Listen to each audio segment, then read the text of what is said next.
Good morning students, welcome back to TSN class 6 science session. So we are at chapter 9, the living organisms, and till now we are on page, recently we are on page number 82, and we have done an activity. Okay, we have discussed about biotic and abiotic components, and then we have done an activity which is the germination of sprouts or moon. सो हमने ये चीज़ देखी कि हमने उनको different actually 4-5 sections में divide किया था. One section जो बिल्कुल जर्मिनेटेड नहीं था, सेकंड जो जर्मिनेटेड था और हमने उसे 3-4 दिन के लिए पानी में रखा था. देन हमने एक ऐसा सेक्शन लिया था जिसको हमने धूप में रखा था नॉर्मल रूम में, कुछ ऐसा एक सेक्शन लिया था जिसको हमने ड्राई रूम में रखा था, आई मीन कबर्ड में रखा था. ओके, एंड एक को हमने रखा था ऐसे ही. तो अब हमने ये चीज़ डिस्कस करी कि वो कैसे कैसे जर्मिनेट हुआ. ठीक है, अब हमने we are at last second paragraph right hand side. Do you realise that abiotic factors like air, water, light and heat are important for the growth of plant. हमने ये चीज़ देखी कि एबायोटिक फैक्टर्स क्या क्या होते हैं, एयर, वाटर, लाइट, हीट, ये सारी चीज़ें. तो ये सारी चीज़ें प्लांट को ग्रो करने में काफ़ी ज़्यादा अफेक्ट करती है, मीन्स उनके काफ़ी ज़्यादा इम्पॉर्टेंट होती है. In fact abiotic factors are important for the living organisms.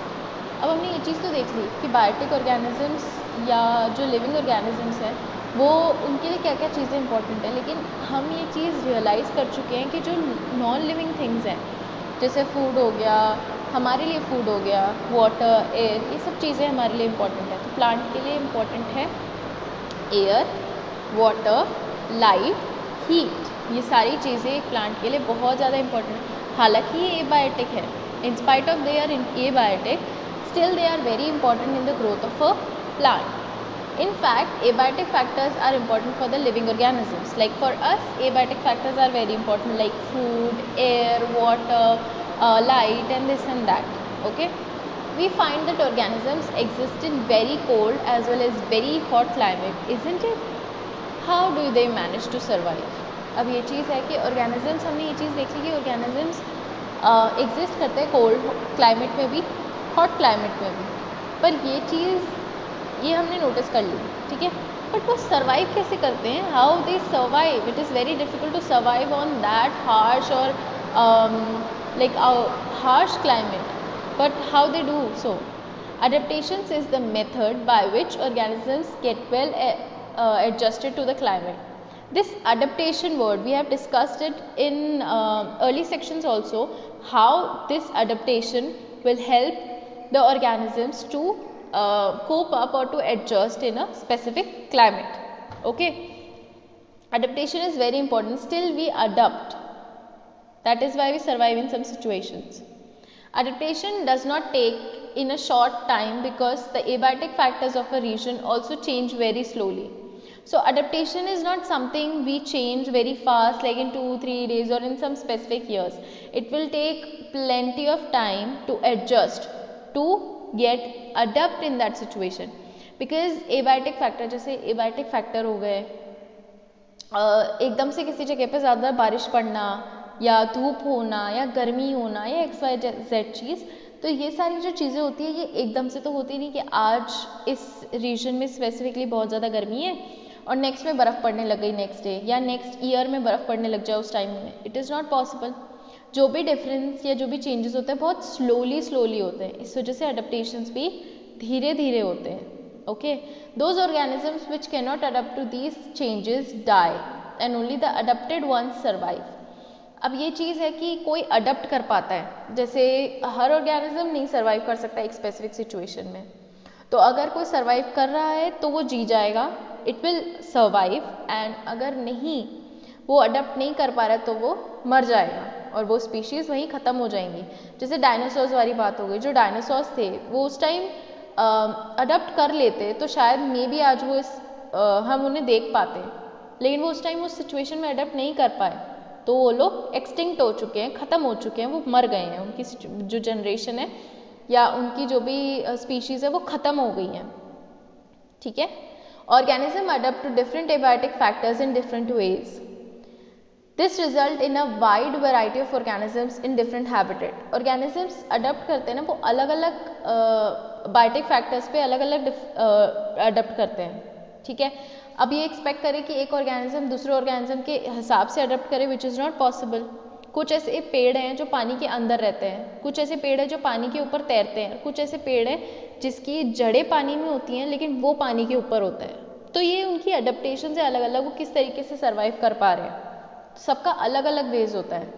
This result in a wide variety of organism in different habitat. जैसे कि मैंने अभी आपको एग्जांपल बता दिया एक्वेटिक प्लांट्स का, तो ऐसे ही अलग अलग ऑर्गेनिजम्स आपको मिलेंगे अलग अलग हैबिटेट पे। Okay, let us look at some habitats, understand the abiotic factors and the adaptation of animal in these habitat. अब हम कुछ स्पेसिफिक हैबिटेट के बारे में बात करेंगे, ठीक है, उनके एबायोटिक फैक्टर्स के बारे में बात करेंगे और कैसे एनिमल्स ने अडप्ट किया उस हैबिटेट में, उसके बारे में डिस्कस करेंगे। A journey through different habitats. अब हम एक जर्नी के बारे में स्टडी करेंगे कि ये डिफरेंट हैबिटेट्स कैसे कैसे बने, कैसा कैसे सब कुछ हुआ। Some terrestrial habitat, first is some terrestrial habitat. हमने बात करी टेरेस्ट्रियल हैबिटेट्स क्या होते हैं, जो कि लैंड पे रह सकते हैं, उनमें भी डिफरेंट वेराइटीज होती है, जैसे डेजर्ट हो गया, माउंटेन एरियाज, प्लेन एरियाज, तो उसमें भी डिफरेंस है। तो हम कुछ टेरेस्ट्रियल हैबिटेट्स के बारे में बात करेंगे। First is the desert. We discuss the abiotic factors of a desert and the adaptation in camel. अब हमने ये चीज़ सेकेंड हमने सेशन में इस टॉपिक के बारे में बात करी थी कि डेजर्ट में अडेप्टेशन एबायोटिक फैक्टर्स क्या होते हैं, कैसे अडप्ट करते हैं ऑर्गेनिजम्स। जैसे हमने कैमल की बात करी थी कि कैमल ने कैसे अडप्ट किया उस सिचुएशन में। What about other animals and plants that are found in desert? अब हमने कैमल की बात तो कर ली, बट और भी तो ऑर्गेनिजम्स हैं जो डेजर्ट में रहते हैं, तो let's talk about it. Do they have the same kind of adaptations? अब ये चीज़ आप ध्यान में, हमने कैमल के बारे में बात करी थी कि उसके लॉन्ग लेग्स होते हैं ताकि नीचे से जो सॉइल की या जो सैंड में हीट है वो कैमल तक ना पहुंच पाए, तो वो डिफरेंस रहे, ठीक है। तो हमने वही चीज़ क्या दूसरे ऑर्गेनिजम्स भी सेम ऐसा करते हैं? हर ऑर्गेनिज्म इतना लंबा होता है? नो। जैसे रैट हो गया, स्नेक हो गया, वो सभी तो डेजर्ट में रहते हैं, पर उनकी तो अडेप्टेशंस अलग अलग होते हैं। तो there are desert animals like rat and snake which do not have long legs that a camel has. जैसे मैंने आपको सेम चीज़ बताई, लेग वाला एग्जाम्पल वही यहाँ पे लिखा हुआ है कि जो डेजर्ट ऑर्गेनिजम्स है, जैसे कैमल हो गया, स्नेक हो गया, अब उनकी तो लॉन्ग लेग्स नहीं है स्नेक कैमल की तरह। To stay away from the intense heat during the day. अब जो इंटेंस हीट है उस दिन के टाइम जो गर्मी रहती है, उससे वो कैसे बचे? They stay in burrows deep in the sand. अब वो क्या करते हैं? बरोज के अंदर, बरोज मतलब क्या होती है? मिट्टी के अंदर गुफा बनी होती है, छोटी सी गुफा बोल सकते हैं, या मिट्टी के अंदर जगह बनाकर वो मिट्टी में रहते हैं, ठीक है। ऐसा क्यों? In the burrows deep into the sand, these animal come out during the night when it is cooler. अब क्या होता है, जो फर्स्ट हीट जो सॉइल का ऊपर वाला एरिया है, वहाँ पे डायरेक्ट हीट पड़ती है, तो वो एरिया ऑटोमेटिकली बहुत ज़्यादा गर्म हो जाता है और उसके ऊपर ऑर्गेनिजम्स का रहना पॉसिबल नहीं हो सकता। तो वो क्या करते हैं, सॉइल के अंदर जगह बनाकर नीचे की साइड रहते हैं जहाँ पे डायरेक्ट हीट ना आ पाए। ऊपर की सॉइल ज़्यादा गर्म रहे, नीचे की सॉइल इतनी ज़्यादा गर्म नहीं होती, तो वो उस टाइम सर्वाइव कर लेते हैं। और बेसिकली ऑर्गेनिजम्स क्या करते हैं, रात के टाइम जो ठंड होती है, या जैसे रात को मैंने बताया कि रात को डेजर्ट्स में टाइम मतलब जो टेम्परेचर है वो माइनस में चला जाता है और दिन के टाइम बहुत ज़्यादा हाई रहता है। तो जब रात के टाइम थोड़ी ठंड होती है, थोड़ा मौसम कूल हो जाता है, एनवायरनमेंट कूल हो जाता है, तो उस टाइम वो लोग बरों से अपने बाहर आते हैं और फिर अपना सर्वाइव करते हैं, जैसे उन्हें खाना खाना है, XYZ कोई भी काम है। The figure 9.5 shows same typical plant that grow in the desert. अब हम 9.5 देखेंगे। 9.5 जो है उसमें सॉरी बरो वाला जो 9.4 है, पहले 9.4 देखते हैं। 9.4 जो है, देख रहे हैं आप, सॉइल के अंदर इन्होंने ऑर्गेनिजम्स, यहाँ पे बहुत ज़्यादा हीट होती है, डायरेक्ट सन का कांटेक्ट होता है, ठीक है। तो डायरेक्ट सन के कांटेक्ट से ये लोग सर्वाइव नहीं कर पाते हैं, तो क्या होता है, वो मिट्टी के अंदर चले जाते हैं और वहाँ पे घर बनाते हैं। वहाँ पे वो पूरा दिन रहते हैं और जैसे ही सूरज चला जाता है, ठीक है, जैसे ही सूरज चला जाता है, रात हो जाती है, ओके, तो उस टाइम क्या होता है, जैसे ही सूरज चला गया, रात हो गई, तो उस टाइम क्या करते हैं ये लोग, वापस बाहर आते हैं।